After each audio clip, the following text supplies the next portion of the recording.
qophii keenya keessummaa barnoota har'aatiin barreessaa kitaaba eenyummaa Oromoo Gabraa fi sirna gadaa Oromoo Gabraa barreessaa Ibrahim Aliyoo waliin turtii taasisuuf jenna. Aga xumura qophii keenyaatti nu faana bu'aan affeerraa keenya barreessaa Ibrahim Aliyoo keessummaa kiyya taatee baga nagaan dhufte. Galatooma salleeni baga asitti nu affeertan sanin jenna galatooma. Tolega mee har'a turtii waliin taasifna. Turtii nuti waliin taasifnu mee Ibrahim Aliyoo eenyu? Ibrahim Aliyoo jechuun Ibrahim Aliyoo Guyyoo iddoon dhaloota isaa Aana Areeroo ganda Kaarra Gumaata iddoo jedhamtu amma iddoo keessattuu Kaarra Gumaata ganda keessa Diidolee bakka jedhamtu achitti dhaladhee achumatti guddadhee achitti akkuma beekamu uummati keenya horsiise bulaadha. Kanuma wal qabatee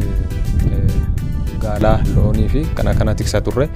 akkasumatti umriin barnoota keenyaan achumatti mana barumsaa Kaarra Gumaata kan jedhamutti barnoota kiyya itti fufee Ibrahim Aliyoo jechuun kana jechuudha.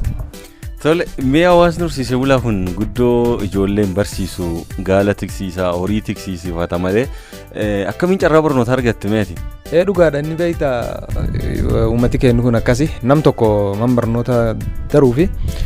kutaa tokko aga furii yookaan aga shanii gizee inni baratu ijoollee barsiisaa jira jechuma qofaa mul'isuu fi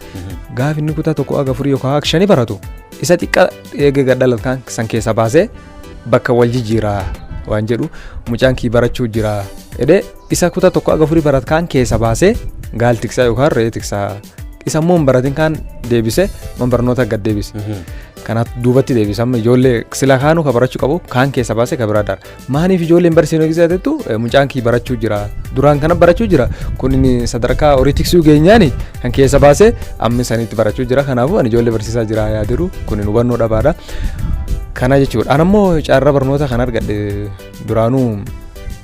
akkuma carraa ta'e man barnoota Kaarra Gumaata kan jedhamu suni numa achi jiru barnoota jalqabe achumatti barnoota jalqabe dulleen barnoota akka carraa ta'e itti fufuu dandeenye. Akkuma carraa ta'e gaafa ani barnoota kana jalqabu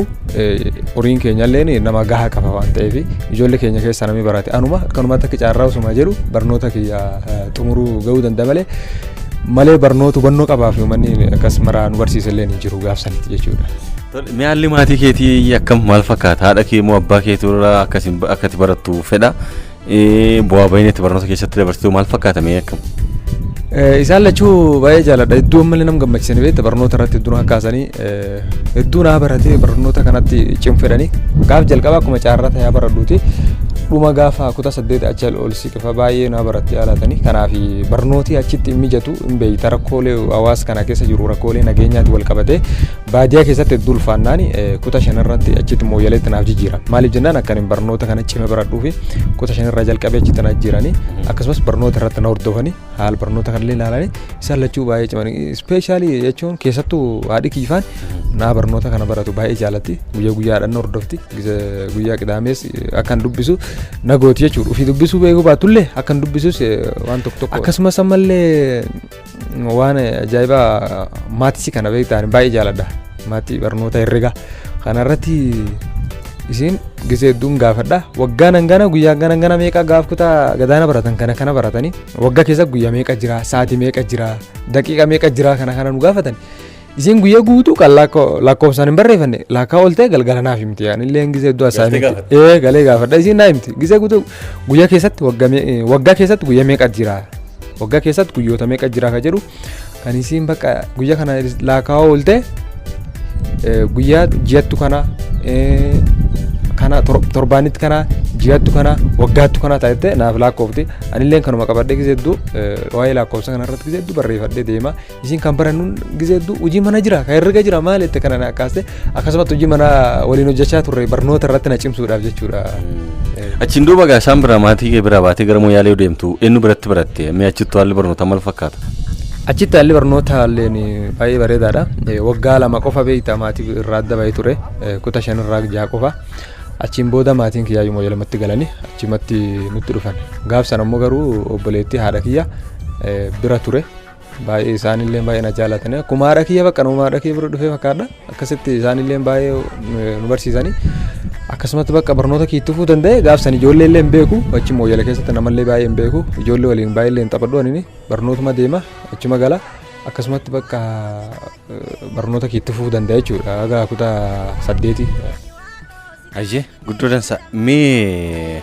atiin Ibraahim aannan gaalaa guddoo jaallatadha gaalallee guddoo hin tiksine atiin mee akkam maal si jaallachiise yeroo tikaa kanammoo mudannoo fa maal qabdame?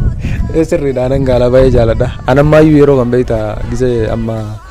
aanaa goomolee safaa bakka horiin jiru aanan jiran kanatti gisee lafa akka aanaa hariiroo safaa keessa gandi kan rukumatatti deemu aanan kan hin dhugin hin galu aanan gaalaa kan hin dhugin achi hin galu maal jennaan aannan gaalaa baay'ee jaalladha kanaaf aannan gaalaa gaaloo guddoon tiksine eessa akkas jaallatte aannan gaalaa akkanumatti beekta gaaf jalqabarraa gaaf xixiqqootu aannan gaalaatiin nu qaban qabeedhanii waan tokkotu jira beekta aadaa keessa jalqaba gisee dhalattu ijoollee baadiyyaa san aannan gaalaatiin bakka afaan bansiisan jedhanii aannan gaalaatiin kennamaaf qabee irratti aannan gaalaatiin qabama akkasitti afaan banannaa jechuun waan dhuganurraa achiin jalqabna jechuudha kanumaa fi sanatti fakkaatu akka ta'eef aannan gaalaa akkanumatti bakka gisee arguuyyuu bakka aannan gaalaa jaaladha gabaa irratti gisee fakkeenyaaf magaala irra kan deemu aannan gaalaa kan biti naan jedha. Bitee dhudhoo jiraanillee. Waan jiraanillee deebi'eetuma bitee aannan gaalaa akkanumaan jaaladha bakka ispeeshaali gisee amma aannan gaalaa bakka jarkeen itti waraabamsan ni jira miti kanaaf karaa irratti gargoomolee kana fana gisee deemee argu. Bakka aannan gaalaa dhugi naan jedha akkanuma inni arga. Ayyee dansa mee gaaloo horii keessaa uummata gabraaf addadha horii keessaayyuu harka mirgichaa jedhu iyyuuti maaliif akkas jedhamme maaf akkas gaala jaallata Oromoon gabraa kun? Dhugaadha Oromoon gabraa kun baay'ee gaala jaallata beektaa maaliif jennaan uummati kun horsiise bulaadha akkuma beekamu godinni keenya guutuun godina Boorana kun godina gammoojjiidha akkasitti uummati gabraa yeroo dur loonillee ni horsiisa bara duri tokko bara cinnatiitti gurraacha bareedan tokko jira bara sana loon hedduu miidhamanii beekta akkasitti uummata gabraa Boorana kana Gujii waliin jiranii gaafsan immoo gabrilleen gaala ni horsiisa loonillee ni horsiisa gaafsan immoo loon kun hedduu miidhamnaan gaala horsiisuu ispeeshaalii gaala horsiisuu xiyyeeffate gabrii gaafsan akkuma beekamu namoonni hedduun seenaa kan ni beekanii cinnatiitti gurraacha jedhan kana loon hedduu miidhamanii loon akkuma jiratti gaalli gaafas immoo garuu dandamachuu danda'e waan akka hin taane asan qofa osoo hin taane gisee hongee gisee bonaa ispeeshaalii gaalli dandamachuu danda'a hawaasni gabraa kanuma laalee horii horsiisan keessaa gaalatti xiyyeeffate gaalli ammoo gaalli tokko gisee elmamullee aanan isaa jechuudha ijoollee 5 obaasuu yookaan dhuguu danda'an jechuudha gisee baadiyyaa jiranillee marroo gisee jechuudha yeroo hedduu irra deddeebiin ilmanis rakkoo hin qabani akka loonii kan loon ammoo guyyaa keessan aanan qaban loon ammoo guyyaa keessatti yeroo tokko yookaan lama ilminaan bakka isaan hin miidhamanillee isaanillee hin ta'u aananillee hin qaban gaalli ammoo guyyaa keessatti yeroo 3 yoo ilmamellee rakkoo hin qabu kanaafuu yeroo kan hundaa ijoollee yoo bakki nyaanni hin jirretti illee ni fayyada kanaafuu gaaf duri isaan ni beekama uummati baadiyyaa ture kanaaf hawaasi gabraa kanatti xiyyeeffate jechuudha bu'aa gaalli qabu caalaa horiin kaan qabu bu'aa gaalli qabu caalaa waan ta'eef kanumaaf gaala xiyyeeffate hawaasi gabraa harki mirgaatiin qabate horsiise gaalaa irratti. Guddoo akka jaallattudha. Ajee dhaggeeffattoota keenyaa ka turtii taasisuu jirru barreessaa Ibraahim Aliyoo waliin turtii kennaan egaa waan seenaa Oromoo gabraa akkasumallee kitaaba inni barreesse keessaas mata dureewwan akka irratti kaafnee ka turtii waliin taasisuutti jirru meegaa haalli barnoota kee nutti himteetiin jirta gara kitaaba barreessuutti mee akkamiin dhufte maaltu si kakaaseme? Kitaaba kana barreessuutti wanni kakaase inni guddaane uummati Oromoo gabraa gosa bal'aa ta'ee osoo jiru seenaan isaa gammaa kitaaba irratti wanni barraa'ee jiru kanumatti nu kaase achiin duratti ani garuu kitaaba hedduu dubbisa kitaaba kana barreessuu jalqabe duratti kitaaba seenaa Oromoo jedhu kitaaba 19 ol dubbise kitaabuma dubbisuu jaaladha durumarra jalqabe gaafuma barnoota barachaa jirullee ijoolleen qormaataaf qophaa'u kitaaba barnoota irra san baay'ee dubbisani garuu ispeeshaalii kitaaba seenaa adda addaa waan adda addaa kana dubbisaa filadha garuu kitaaba barnootaaf qophaa'ee kana man barnoota sanitti baay'ee dubbisu kilaas matu dhageeffadha yoo dubbise yeroo tokko qofa dubbisa yeroo lammaffaa irra deebi'ee dubbisuu irraa kitaaba haaraa'u seenaa adda addaa irratti barraa'e kana akka barnootaaf ta'u ka qophaa'e sanitti xiyyeeffadhee dubbisa achi keessatti osuma dubbisaa jiru kitaaba seenaa keessatti waan arge waan hojjechuu dandeettu hojjedhu namni ati itti jiru waan jedhu kitaaba keessatti arge kitaaba san keessatti yaadi kun bakka akka beekta naan jechaa jiru kan natti fakkaate kanaaf karuma laalee waan hojjechuu dandeettu hojjedhu nama itti eegdu hin jiru yaadadhu kana anu waan kitaaba kana barreessuu danda'a yaadadhu qaba achiin duratti ammoo ani kitaaba hin barreessaa yaadadhu qabu aboo kitaabni seenaa gabraa kan jedhu yoom barraawa ni eega malee ofii kiyyaa fi wanni ani hin barreessaa kan jiru ammoo yoom dubbisaa jedhe yaada qaba malee ofii kiyyaa hin barreessaa waan jedhu qaba osuma kana jedhu waan hojjechuu dandeettu hojjedhu nama itti eegdu hin jiru ka jedhu arge san qofaa miti waan argettu jira wanni atiin ni hojjetama jettee eeyyitu yoo atiin hojjetiin yoomillee hojjetamtu waan jedhu arge kanallee kanaafuu kitaaba kana isa barraa'u fedha malee ofii kiyyaan barreessu kanaafuu eegaan ofii kiyyaan hin barreessine kitaaba kana isa barraa'u fedhu kitaabni hin barraa'u yaada jedhu arge kitaabni eenyummaa yookaan seenaa gabraa kun wanni barraa'u hin jiru kanaafuu abbaan anuma yaadadhu sammuun kii fudhatee itti ka'uu jalqabe. Sadarkaa kamira jirta yeroo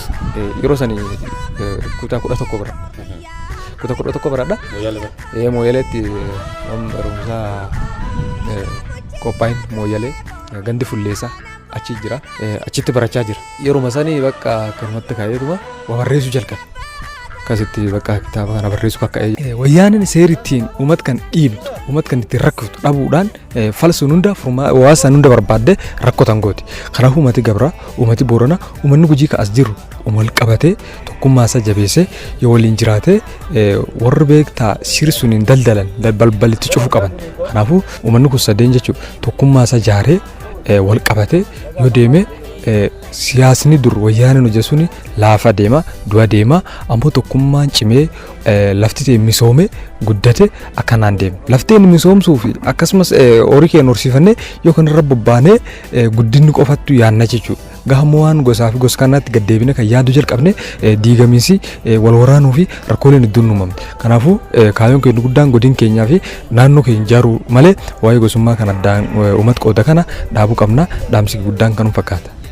Haji galatoom ulfaadhu keessummaa kiyya taatee na dhiyaachuu keetii fi ulfaadhu galatoomsiin jenna. Isinillee galatooma isaanii jenna isin nu qabdanii waan kan yaad kana nurra fudhachuu keessaniif guddoo galatooma isaanii jenna. Egaan dhaggeeffattoota keenyaa turtiin nuti barreessaa kitaabaa Ibraahim Aliyoo waliin taasifne kana fakkaata qophicharraa waan guddoo hubattu jenneetiin abdanna qophiilee OBN afaan itti fufuu horaa bulaa deebanaa hangafaamaan dhaan bulaa.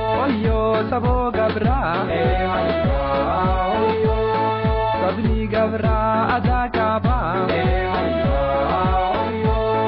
abba gadambula gada walgedara